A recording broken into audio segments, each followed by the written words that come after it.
Maybe the reason why you can't hear God isn't because he's just not speaking. Maybe it's because your world is too noisy to even hear him. As a young man, there's this pressure, the pressure to become this best version of yourself, the pressure to provide, to lead and protect your family, to become successful, to make it in life. And with all of those pressures comes the noise.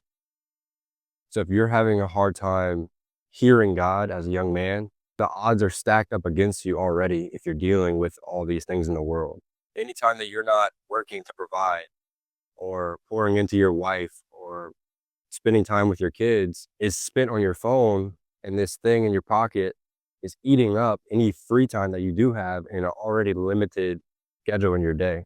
The average screen time for men 18 to 30 is 7 hours a day. So if you couldn't hear God before adding in the phone, you better believe it's pretty much impossible to hear him if you have all of those things I just listed, and then you're filling any of the excess void with your phone. No matter what it is, these things may not be inherently wrong on their own, but it might be filling up that space in your head where God's trying to speak to you in the silent moments. That's exactly it. I was trying to find in the Bible where it says like how God speaks to us, and it's in the silence. And that's the problem in itself because God speaks to us mostly in the silence. It says in Psalm 46:10, he says, "Be still and know that I am God. I will be exalted among the nations. I will be exalted in the earth." It says, "Be still and know that I am God." In 1 Kings 19:11 through 13, we have this story where the Lord appears to Elijah. The Lord said, "Go out and stand on the mountain in the presence of the Lord, for the Lord is about to pass by." And then a great powerful wind tore the mountains apart. It shattered the rocks before the Lord, but the Lord was not in the wind. After the wind, there was an earthquake, but the Lord was not in the earthquake. After the earthquake came a fire, but the Lord was not in the fire. And after the fire came a gentle whisper. When Elijah heard it, he pulled his cloak over his face and went out and stood at the mouth of the cave. And then he began to speak to the Lord.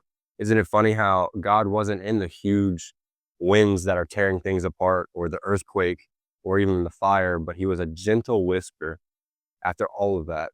And I think that points to God's character because God is not some God that's going to yell in your face and make you follow him. Oftentimes we see in the Bible, he's going to be that gentle whisper that's just plopping a thought in your brain as you read his word. He's not some dictator God who's going to force you to follow him. You have to seek him and then you'll find him. And the way that you find him is often through that silent voice. So how can we still ourselves and calm ourselves enough to hear God?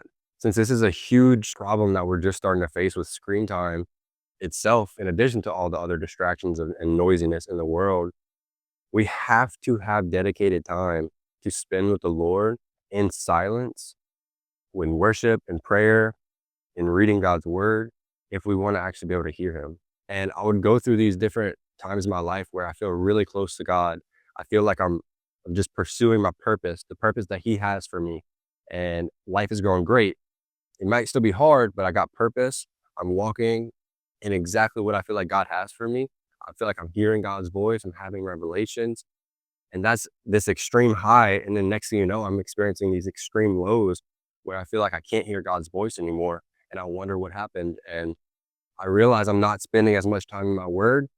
I'm filling my brain up with noise and I'm letting all of the outside noise of the world fill my heart and fill my mind.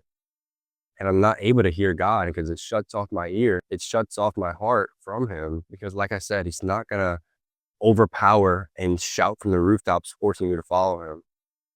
He's often a gentle whisper. Some of you men out there, the only quiet time that you actually feel like you have is whenever you close your eyes to sleep. You might wake up early and leave the house before your family gets up to go to work. And by the time that you get back, it's playing with the kids, helping out around the house, and then rush, rush, rush until your head hits the pillow. And then you think, oh man, I didn't read my Bible today. Or I forgot to do my morning devotion this morning. Or I didn't even pray today. And so it's very hard in that sense to feel like you have any time to spend to give to God. But I want to tell you two things that has helped me tremendously. One, God doesn't just want you to spend time with him at a dedicated hour of the day. He wants to spend your entire life with you. every single moment, live it with God, like constantly in prayer. You walk past somebody at the grocery store and you feel like maybe God's telling you, go buy their groceries, like just cover their grocery for the day. You could have that thought and just dismiss it, or you could, take it as God and take it as a sign and go out and do those things. And you can be in communion with God in moments like that, for example. Or like another thing is just thanking him throughout your day. It's extremely hot today. I'm sweating trying to make this video, but it's like, all right, God, you gave us beautiful weather today. Thank you for that. It's been raining for the past couple of days. And, even though it's extremely hot, 90 plus degrees, thank you that we're having this amazing weather. And as you continue to do that, conversating with God, I believe, or at least in my own life, that's whenever I felt the most close to him. And that's whenever I feel like I can hear his voice clearly, whenever I'm constantly in prayer with him, whenever I'm reading my word, and whenever I'm actually spending time in silence with him, in addition to throughout the day. So doing life with him, not just checking a box in the morning or at the evening. And the second one is if you feel like there's no time in your day that you have a quiet moment besides when your head is the pillow, going to bed or waking up, I want you to take a look at Jesus's life because he modeled this for us perfectly. Oftentimes, we read that he will withdraw from the noise going on all around him to go and pray. Whether it was early in the morning, after a big event, no matter what it was, he was deliberately removing himself from the noise to specifically spend time with God in prayer. And although Jesus may have not had to deal with a dopamine addiction to his screen, he still understood what it was like to live in a busy world, especially as his ministry grew. And as he started preaching, people started coming to him and trying to talk to him and stuff, like literally just a story of a crowd quickly surrounded the house that he was in. And that's whenever the friends lowered somebody into the house that Jesus was in for him to be able to get healed. But it just points to the fact of how the crowd started swarming him as his ministry grew. And so how do you find quiet time in a life like that? And so that offers me comfort. And I hope it offers you comfort too, if it feels like you just have no time to give to God, because Jesus was no different. He had a very busy life, but still he made time. And we see this in Mark 135. Very early in the morning, while it was still dark, Jesus got up, left the house, and went off to a solitary place where he prayed. In Matthew 14:23, after he dismissed the crowd, he went up on a mountainside by himself to pray. Matthew 26:36, then Jesus went with his disciples to a place called Gethsemane, and he said to them, sit here while I go over there and pray, specifically separating himself from his disciples. So what are we seeing here? In those three examples, Jesus is consistently separating himself from the crowd, separating himself from the noise to go out and pray in silence with the Lord.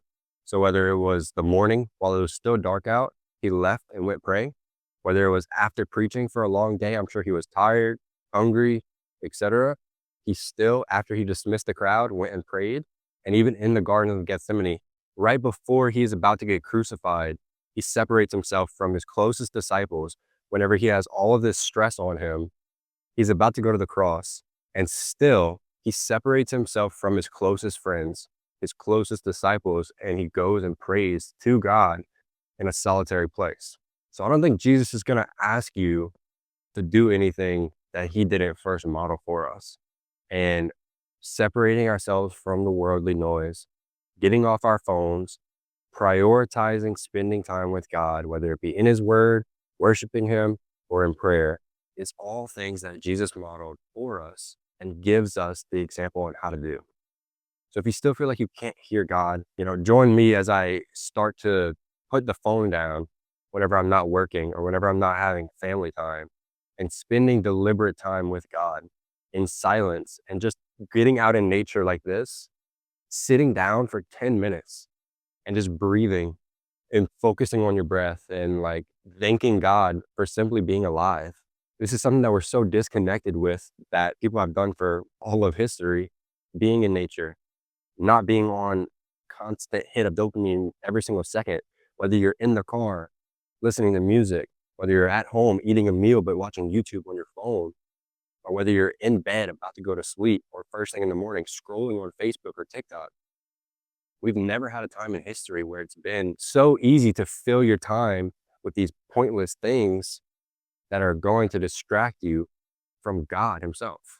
So I really encourage you, put the phone down, spend time with God, and see how hard it is to hear him if you deliberately go out and you seek him in the silence, in the stillness. If you're struggling with this, feel free to share that in the comments. Let me know what you thought about this video, if it resonated with you. If you want to share your story, feel free to comment below. And especially as a man, know that you are not alone in all these feelings, whether you're feeling overwhelmed with work, with finances, or the stress that comes with trying to be there emotionally for your family. Just know that you're not alone with that.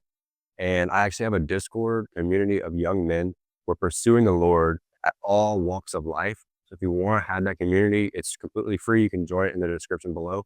I hope you enjoyed this video. And I hope you take some time this week to go sit in nature and just be with the Lord. God bless.